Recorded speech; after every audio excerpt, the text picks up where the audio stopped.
ఇక మన బండి కాచారం ఎట్లున్నదంటే మంచిర్యాలకు ఆస్పాస్ దగ్గరలో అనుగులపేట మన బండి అయితే బ్రేక్ డౌన్ అయింది.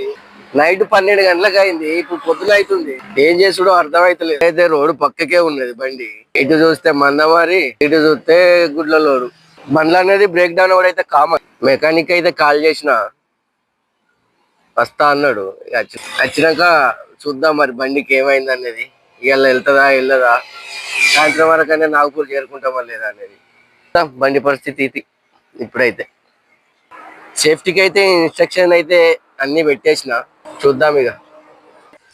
మెకానిక్ అయితే వచ్చిండు. వచ్చిన తర్వాత ప్రాబ్లం అయితే సాల్వ్ చేసేసిండు. దానికి ఒకటి ప్రెషర్ ప్లేట్ కి వచ్చేది స్ప్రింగ్ అయితే పోయింది. ఆ స్ప్రింగ్ తోనే ఈ స్ప్రింగ్ పోవడం వల్లనే బండి అయితే ఆగిపోయింది. ఇప్పుడు ఈ బండ్లు అంటే ఇంకా మనకు 2 సంవత్సరాలు అవుతున్నాయి, కానీ ఇప్పుడు వచ్చే BS6 బండ్లకైతే అవి ఒక 5-6 నెలలు అయితేనే పోవడం అయితే జరిగింది. ఇప్పుడు కనబడుతున్నది కదా, ఇదే స్ప్రింగ్ వలన మన బండి అయితే ఆగిపోయింది.